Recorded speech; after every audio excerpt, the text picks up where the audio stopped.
Hello, everyone. Thank you for joining us for this live Q&A all about your parenting questions. So if you have them, come join us, come ask your questions.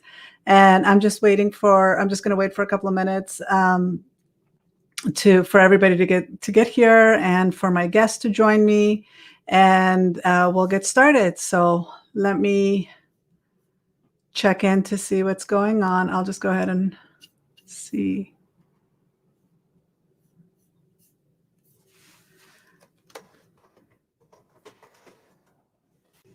Okay, looks like my guest has joined me. Hi. I was able to figure it out. I was having a minute of trying to figure out how to use it. Yeah, it can be difficult to get started, but hi, thank you for joining me. Thank you for having me. How are you? Good, good. How's your Saturday going? It's very relaxing and nice. My son and my husband went fishing, and my daughter's in her room reading, so it's a quiet afternoon. Okay, well, maybe this will give us a chance to answer some questions. So, for those joining us, thank you for joining us. We are live. We're here to answer all your questions. We did request some questions from Instagram and Facebook, so we'll be going over that. And then whoever else has questions, just go ahead and leave them in the comments. Before we get started, I just want to quickly introduce ourselves. I'm just going to quickly introduce myself. My name is Nafisa Sekandari. I'm a licensed clinical psychologist. I specialize in anxiety-based disorders. I'm an author. I'm also the host of the Mental Health Break podcast. I have several courses that are for transforming anxiety and beginner's guide to managing anxiety that are for people that want to take care of, manage their anxiety and the comfort of their own home. You can learn more about that at transforminganxiety.com. I'm also the manager and director of the Transforming Anxiety private Facebook group, and I'm also the creator of the website Mental Health for Muslims. And now I'm going to mentalhealthformuslims.com. So now I'm going to introduce Annie. Annie Varbedian is a licensed marriage and family therapist and parenting coach with over 15 years of experience working with children of all ages, families, and adults. She started parent coaching in 2010 and has experience working in the schools with students dealing with disruptive behaviors at the elementary to high school level. In addition to her work in the schools, she also has worked at the Pacific Clinics and has been trained in several evidence-based practices such as trauma-focused cognitive behavior therapy and parent-child interactive therapy. She is currently in private practice and specializes in working with parents dealing with defiant and disruptive behaviors, as well as skill building for teens and tweens. So she is very, very well trained in working with behavior issues and supporting parents. And that's basically what you do, right? You support parents when they're dealing with issues with their kids. Yes, definitely. Thank you so much for the warm welcome and the great introduction. So yeah. Can you come closer because your audio is kind of low? Hold on, let me. Do you hear me better now? Yeah, much better. Yeah. Sorry. No, that's okay. So yes, I do work with parents and helping them in identifying what are the challenges that they're facing with their children and how to navigate the process of parenting. And right now, I know that a lot of parents are struggling with homeschool. I mean, I know a lot of people are still in homeschooling, even though some schools have opened up. There are some parents that are also working from home while they're trying to teach their kids from home, and it's so overwhelming. So what are you noticing with all that? Yes, that's so interesting you asked that because I was thinking about talking about that specific topic because I get a lot of questions from clients saying, because as a result of COVID, I no longer have my office. I'm working from home, and my kids are obviously still, going to school from home. And a lot of my clients say, how do you not, how do you do it so that your kids don't walk in on sessions or where they're so quiet and we don't hear them? You actually hear my dog more in the background sometimes than my kids. And so the way I go about doing that, or the way I worked with my children and helping them, I have a 9-year-old daughter and a 6-year-old son, just to kind of see what the age range as to where they are. It's about coming up with a plan and going over that plan with your kids. And my kids know that when my door is closed and I have this little pillow that I hang on my door, and when that pillow is on the door, that I'm with a client and I cannot be interrupted. They cannot come into my room, which is my office. And so I went over that plan with them several times. And we talk about kind of what can they do if they need something. We obviously talk about emergencies. My husband also works from home. So, what can you do if it is an emergency and you do need to access somebody? So we go over everything so that they're prepared in regards to what they can do from, if I'm not available. So that's really what I would say is acknowledging that it is challenging. And then it's important, and every family dynamic is different, right? Everybody's work is different. And so knowing your family, knowing your work, then coming up with a plan that's best effective for your family. So that's what I do. There are times where I do hear my kids, coming to the door, and I hear them breathing, and they stand there by the door for like a second, and they obviously see the pillow on the door that they cannot come in, and then they quietly walk away. So another thing that I do is after my session, then I go back to them and I say, I heard that you came by the door. I appreciate that you stayed quiet and you didn't interrupt and you walked away and you took care of what you needed to take care of on your own. So I reinforce it by praising their independence and praising their ability to handle the situation on their own, which then helps them feel confident and good and that they got it, and they feel acknowledged that they did did the right thing. And so you basically had to train them, and they are at an age that they can be trained. Yes. I know that even with animals, even when you close the door, they're on the other side wanting to get in. You see a little paw underneath the door. Or even with your kids, when they're really young, when my daughter was really young, I couldn't go anywhere. She would be right there. And it's very difficult to separate that. It reminds me of that video of that guy on the news. He's trying to have an interview and his kids keep coming in, and then the nanny goes and brings them back. Yes. That's been the reality of a lot of parents, and some of the kids can't understand the pillow on the door. Yes. And so that, that obviously does happen. And again, it's about, knowing that they're children, and I'm thankful that my kids respond and they're doing what I'm asking them to do, while at the same time, they're still children. They want their needs met. So the other thing I want to add to that is, the connection. So that's why I added that piece in there, is really connecting with them and acknowledging. So the more we are connecting with our kids, the more likely they will be to respond to these, things that we're asking them to do, because they've gotten their connection already. They've, been reinforced in some way. And it comes down to reinforcing and using a lot of positive reinforcement to train them to follow those rules. But I think a lot of them get really bored. They need that sense of connection. So maybe being more proactive and having a system in place where you can actually keep them busy and occupied. And I don't like the idea of just parking them in front of a TV or a tablet and keeping them quiet that way, because then they don't learn how to be bored. And so that is the other issue that's going on right now, is a lot of kids are super bored. So what can parents do to help their kids deal with boredom? Yes, that's a great point. And so, just in regards to TV and using tablets and things, I just want to share a little bit in regards to when COVID did happen. We were kind of all in this frenzy of like, what do we do? And the tablet and the TV really did become a babysitter for me. I'm going to speak for myself, and then I also know that it's been that way for a lot of people. But ultimately, it's being mindful of that and saying, okay, how do I again create a routine and around looking at your schedule, looking at your day, and then creating a routine around your child's schedule and your schedule, and staying consistent. I think that's the biggest key and component, is one, checking in with your kid and knowing what are their interests, so that you can create opportunities for them to do things aside from TV and video games, so that they're using their boredom as a way of being creative, while at the same time being really disciplined and consistent and following through. I think that's the other topic that's very important to talk about, is boundaries and limit setting. A lot of times, we struggle with, we may set the boundary and the limit, but following through is where it becomes challenging for a lot of parents. So that's something I think is important for us to look at in why, what's standing in the way of me following through with this boundary that I set, or this limit that I set with, let's say, not watching TV, longer than the hour that was set.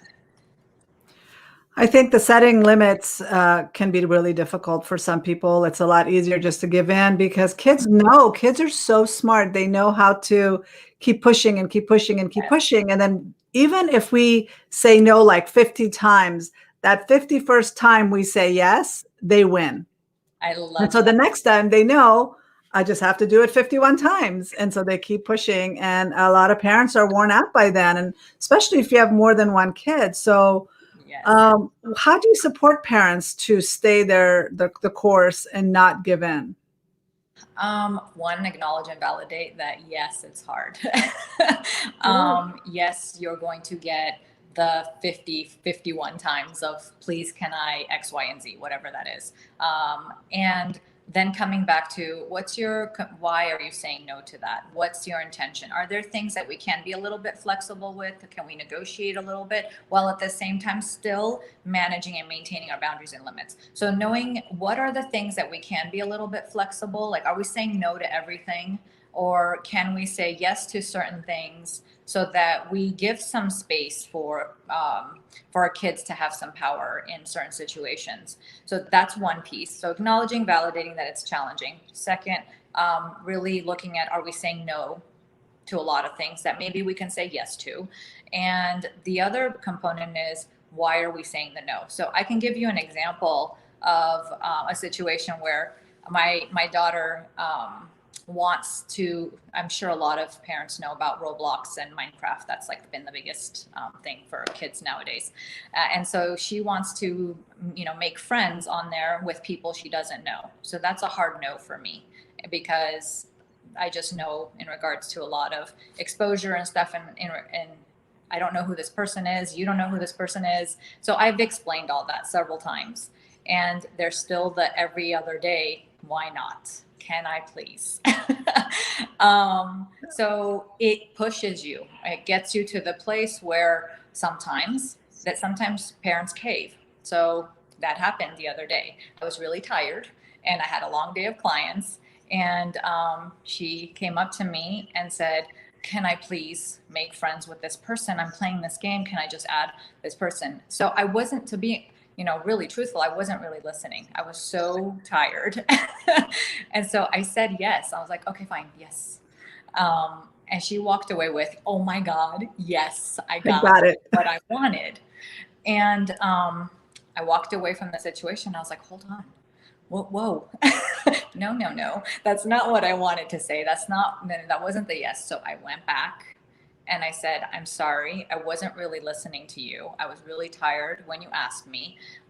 And it is still a no. Please go back and unfriend that person, because that just, you already know. And so I went back and repaired it. So sometimes even when we do say yes, because a lot of times we say yes because we're exhausted and we just cave. Mm-hmm. Yeah. But taking responsibility and ownership of our piece and how that was created, and going back and repairing it. So again, we're human, things happen, but we can definitely go back and repair it. Was she upset with me? Yes, totally. And I just had to deal with that, and yeah, you're upset. I get it. And it's just a matter of us being that frontal lobe for these kids. Of course, they want to eat the entire container of ice cream. They want to eat every piece of candy that's in front of them. They want to go as fast as they want to go. And it's our job as parents to pull the brakes and hold them back a little bit and be like, no, just slow down a little bit, because they're not going to think for themselves. They don't have a brain that's fully developed. And so when we set those limits, they're not understanding that we're doing this for them. All they're looking at is, I didn't get what I want. And that's very hard for a parent to watch. I mean, I know I wanted to give everything to my child, and you can't. Yeah. And it's hard. Yes. Well, that's the other thing I think about taking things personally as a parent.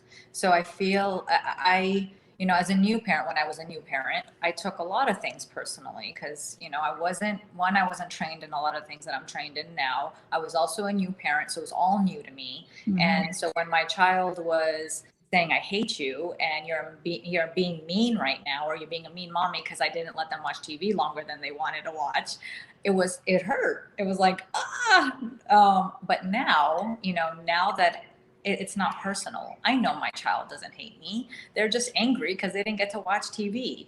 And so what happens is, because there's no energy there for me, there's no emotional charge, because I know they love me and I know that they're just angry at the moment. So the way I approach it is, I get it. You're really angry right now. You're upset with me because I didn't let you finish watching your show, or whatever that, it is. You didn't get to eat the ice cream you wanted, or whatever the situation is. Most often it's not the ice cream. It's more of the TV and video games. And I acknowledge and I validate. And then, within a minute, my son, this usually happens with my son. He's 6. He comes back and goes, I don't hate you. I love you. And I'm sorry. And he gives me a hug. But it could last so much longer if we have that emotional charge, like Right. if we take it personal and react. But also there's that addiction component to the video games, to the TV. A trick that I learned that has been amazing is, because they're in a trance when they're watching TV, when we shut it off, we're literally depriving them of that dopamine hit. And so the best thing to do is sit with them for 5 seconds. What are you watching? What are you playing? And as soon as they look to talk to you, or they break the trance, then you can say, okay, in a couple of minutes, I'm going to turn that TV off.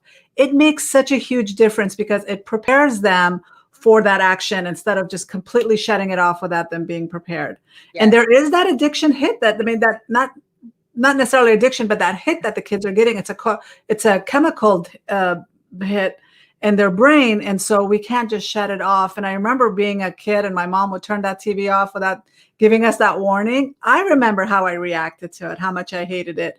So now just that trick was game changing for me. Definitely. And I love that point.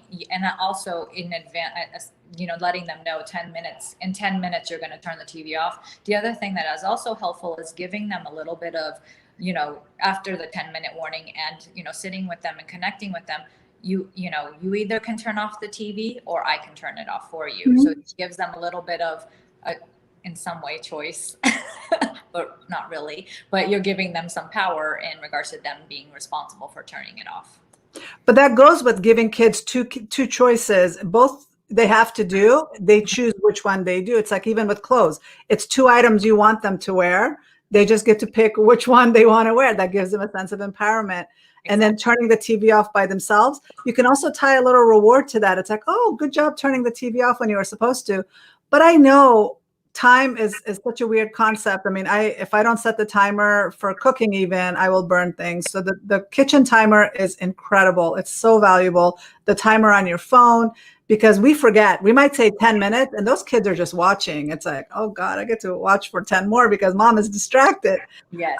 But using that kitchen timer, using your phone timer really sets that limit, and it gives them an idea of, okay, now you get to go do something else. Yes, I actually let them set the timer too, which is another form of giving them some power control over the situation.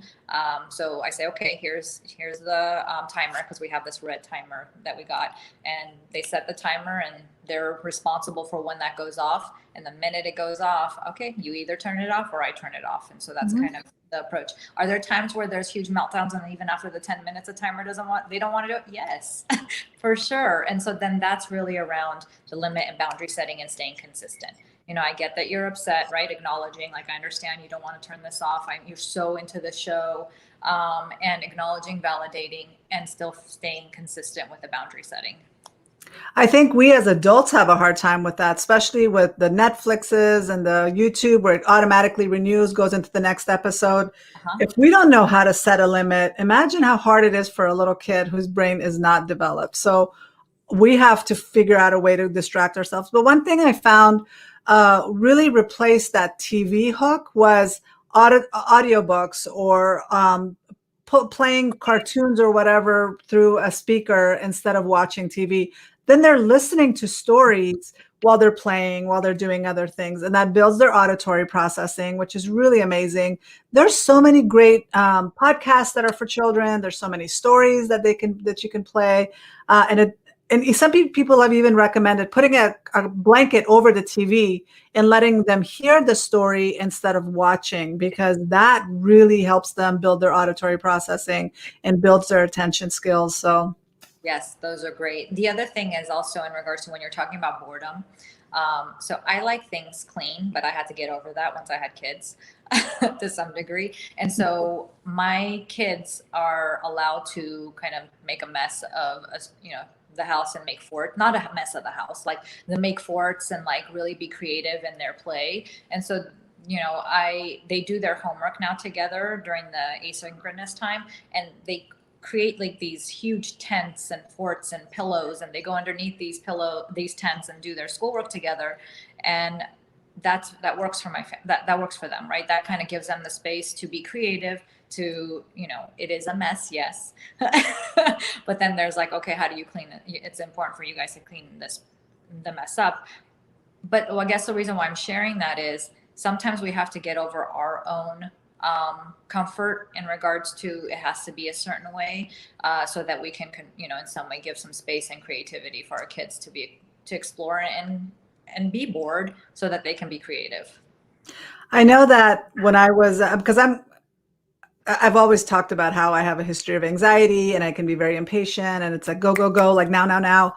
And having a little child that wants to just stop and stare at everything or play with everything, or even eating food, it was so slow, it would just kill me. But I had to, because of my training, honestly, because if it wasn't for my training and background, I probably would have been very, very impatient and created more of an issue. But I had to check in with myself and realize what she's doing is not wrong. There's nothing wrong with what she's doing. I need to check myself and pay attention to why I'm reacting the way I'm reacting, and allow her to be as slow as possible. And that forced me to actually enjoy things a little bit more too, because my natural tendency is let's go. We're going to go finish this. We're going to go eat this. And it's just really fast. And that's not how, and it really having a child teaches us to be better human beings, I think. And that really helped me slow down and learn to be a more patient and more flexible parent. Yes. Well, I speak of Dr. Shefali a lot. I absolutely love her work. And so one of the things the main thing that she says is our children are here to teach us, and they're here if we are open to learning, if we really take that on and take that opportunity to see ourselves in the process, because a lot of the things that we get triggered by with our children, it's really unresolved stuff with us from our childhood. And so if we're open to really looking at it and going, what about that really triggered me? What about that really got me? In regards to like our kids behaving a certain way, then we really will grow and evolve in regards to then also how to respond to our kids. Yeah. And a lot of times we're not even aware how much we're contributing to their behavior with our overreaction, with our, like you said, just saying no for the sake of saying no, without really weighing in and prioritizing what's important. Like, is it really that big of a deal for them to watch 5 more minutes versus having playing video games that you might not want. So prioritizing what's important and then being a little flexible every once in a while. One of the biggest issues with flexibility comes with bedtime. Like I'm very serious about bedtime, but like if there's a family party going on and there are people that they haven't seen in a while, I'm going to be flexible with bedtime. Yeah, she's going to go to bed later that night. I'm not going to feel like I don't want her to deprive herself. And then even when she was younger, there were days that opportunities would come where we could go on a field trip and go see something that she would learn a lot from. And that would mean she missed school. And I was flexible with that. It's like, okay, this is more important. She gets to have this opportunity. But some people become very rigid and they don't even realize what their rigidity is. I mean, it works differently for everybody. But for me, experiences are very important and very valuable. So if there's a trip, an opportunity for her to go, like when we went to Washington, D.C., she missed school for that. I had to go for a conference, but I'm like, this is an opportunity for her to go see the state capitol. We went to the White House. We did all this stuff.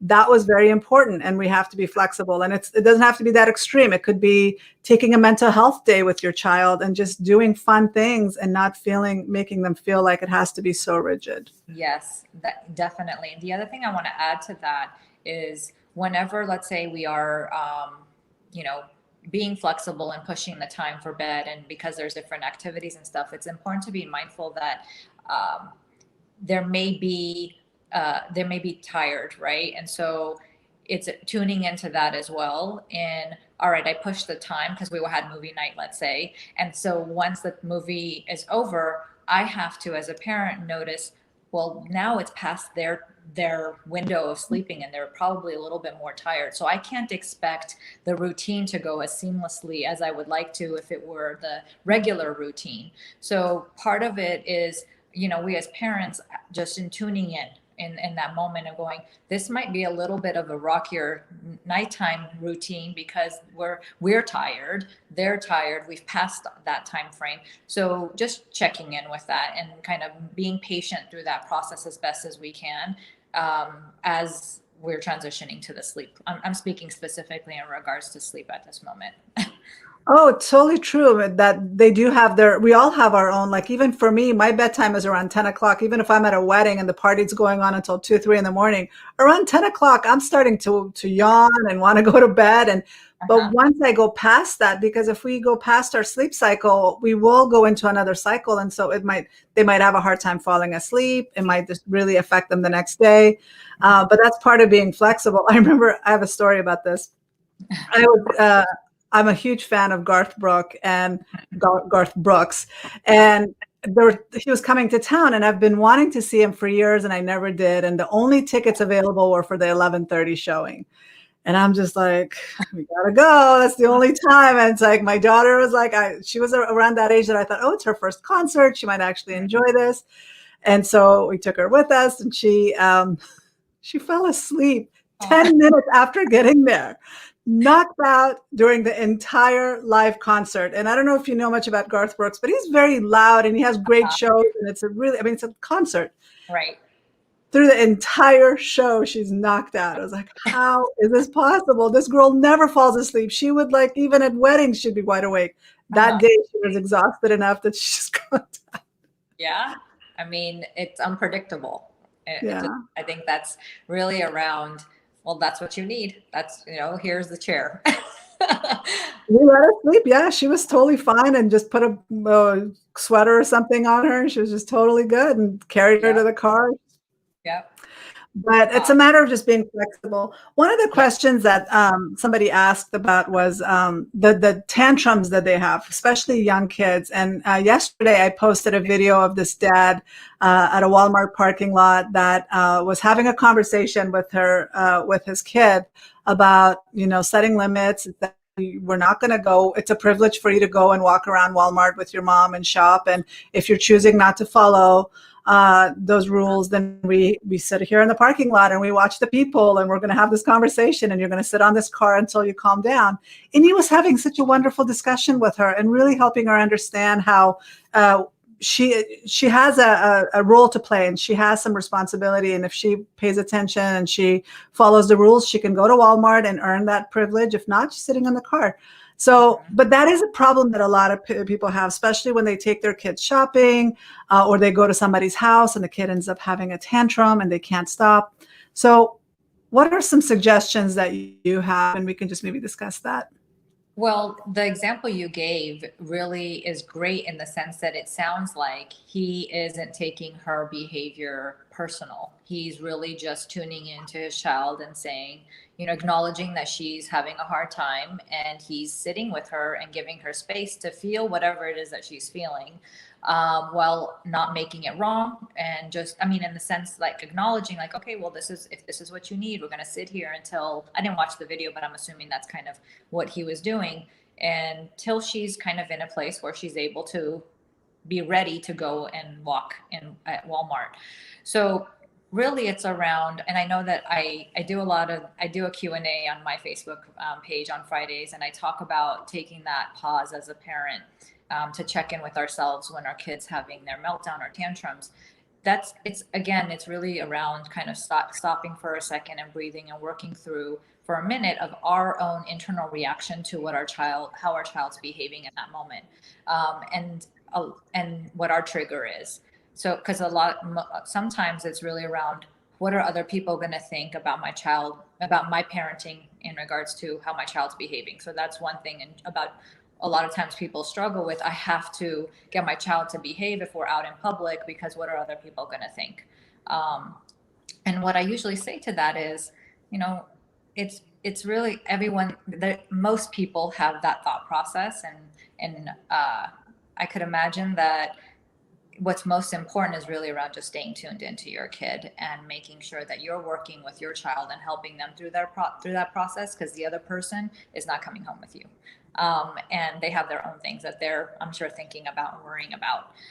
So again, tuning in with ourselves and really looking at what our triggers are in that moment, so that we can then process it separately. Like, not in that moment, it's obviously not the time to process what triggered us, but then later on really reflecting and looking at, well, what about this specific thing that my child was doing triggered me, so that you can learn from it and respond effectively next time. But again, connecting with your kid, giving them the space to feel their feelings, and so that the more we allow them to feel their feelings in that space, the faster that tantrum will actually go. It won't take as long.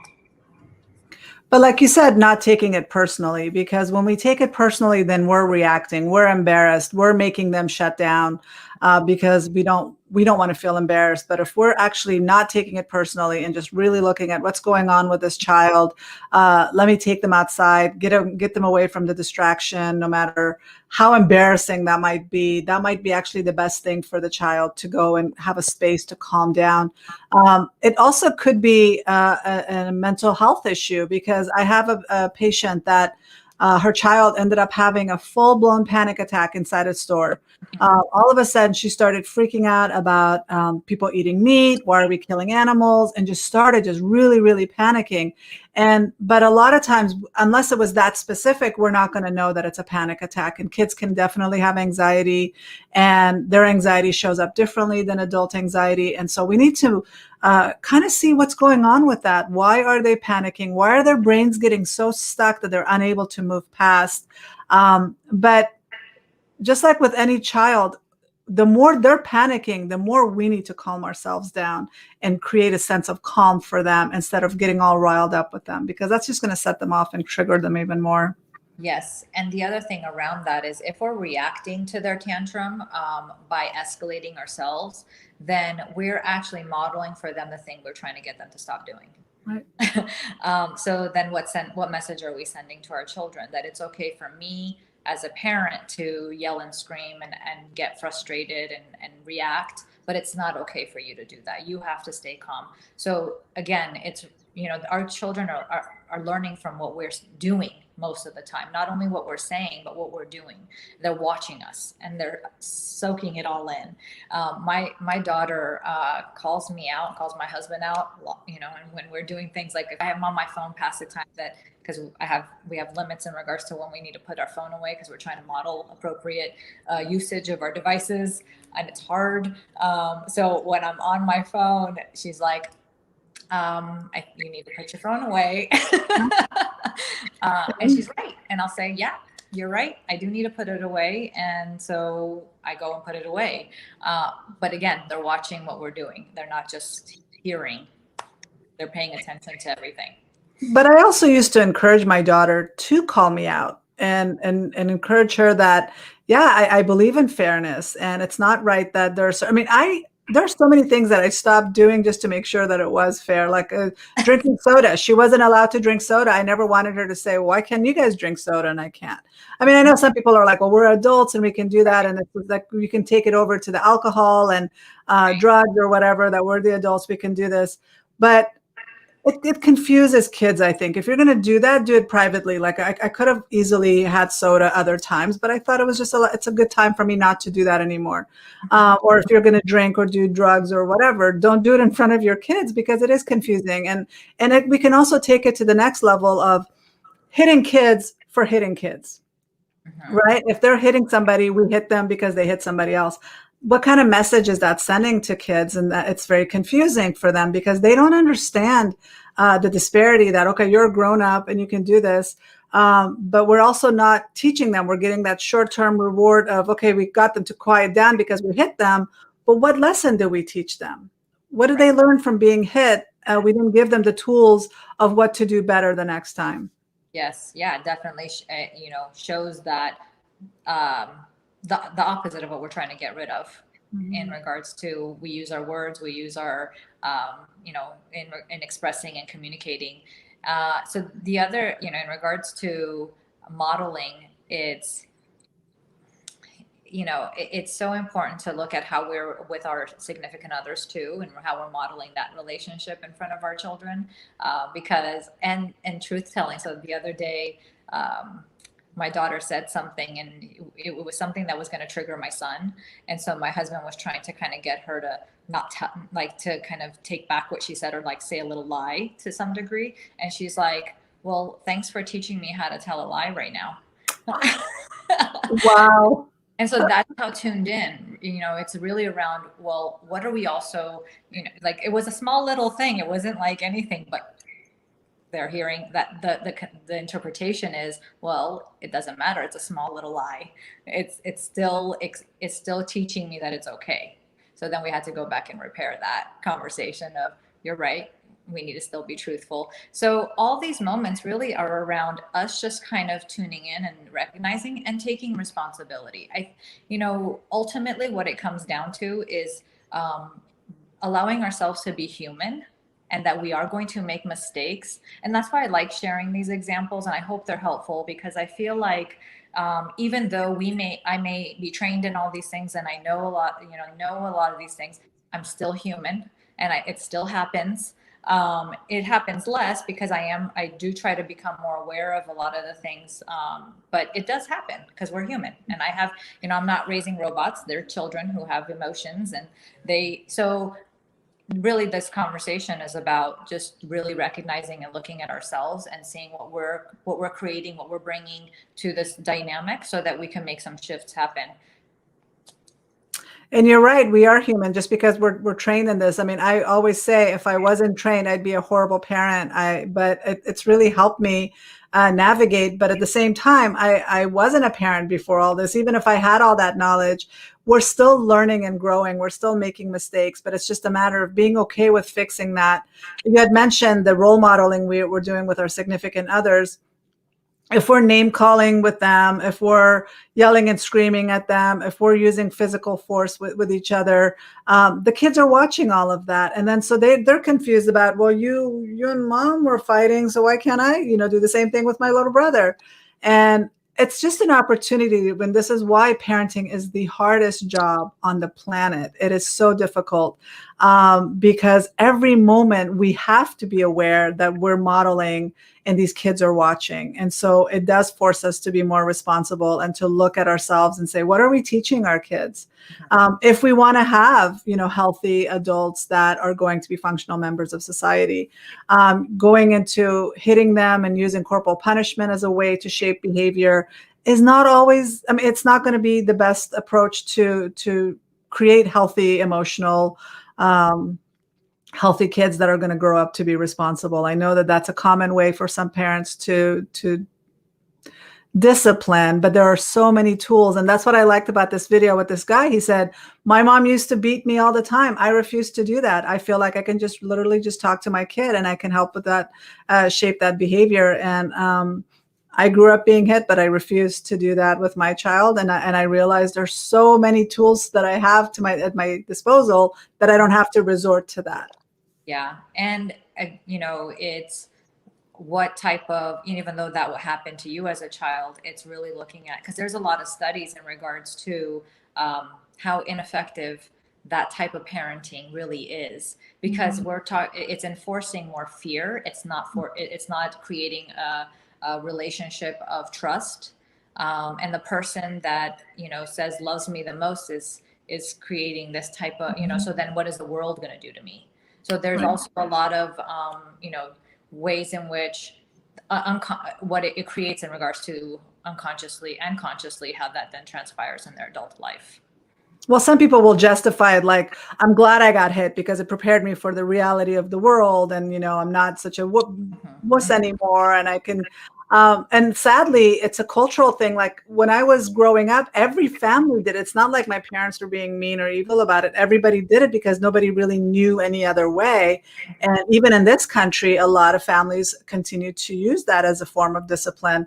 Not realizing they have a lot of other options, but it does require that. And I think parenting is something we all need to learn more about. It's not intuitive. We have to force ourselves to go read books. We have to watch videos. We have to listen to stuff like this to talk about and have conversations, maybe join support groups to learn, improve our skills. Right. And that's one of the reasons why I do offer parent coaching, because I think that even when you do listen to books and, it's very helpful, listen to podcasts, listen to these, it really is helpful to get some guidance on how to get support through that, through your own struggles and challenges as a parent.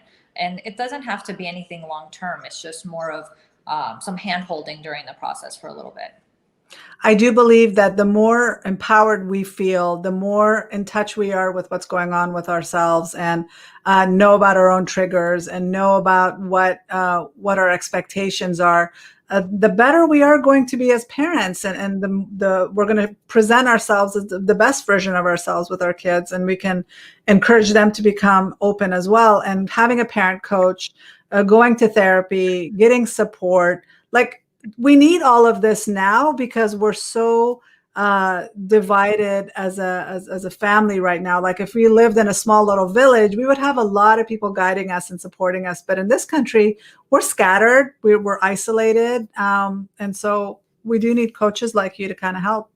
Thank you. Yes. And I also think that we're raising our kids in a different world where social media and access to a lot of things and exposure to a lot of things are very much out there, where generations before social media, before technology was as advanced as it is now, yes, there were things happening. Yes, we were exposed to certain things, but not at the level that our kids are being exposed to. So a lot of really tuning in and being mindful of some things that are happening, while at the same time trying to prepare our kids so that they are aware and they are making good choices in their lives, and they feel safe to come and talk to you. That's the other thing I think is very important, is when we're talking about having a connection with our kid and really developing that type of trusting relationship, so that they can, if things are happening, if they are being exposed to things, that they can come to you. They know that they can come to you and talk to you, because ultimately that's what we want, so that we can be able to help guide them.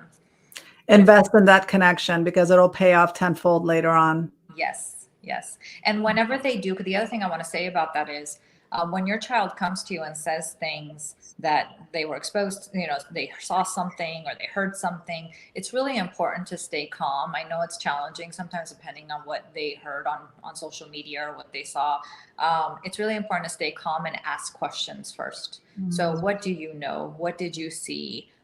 So really inquire, not interrogative kind of asking questions, but just trying to connect and see what they know.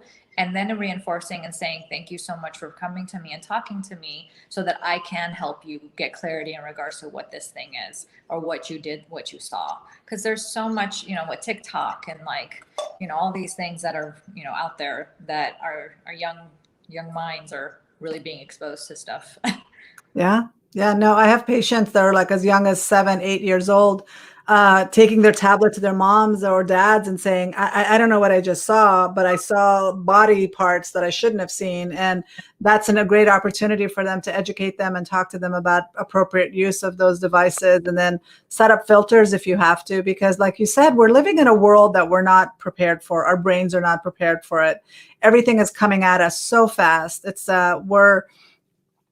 We don't even know how it's going to impact the generations coming up. And so it's all new. We just need to do the best we can, set up filters as much as we can, set up limits as much as we can, and hope for the best, I guess.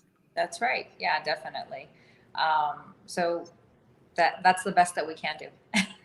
Exactly. Well, thank you for joining me for this discussion. And it doesn't seem like we have any more questions. And I do want to thank everybody that's been here. If there are any last minute questions, you guys can post them in. But in the meantime, Annie, tell us where we can find you and connect with you. Sure. And you can, anyone who's interested in kind of getting more information, my email address is ani@parentingintentionally.com.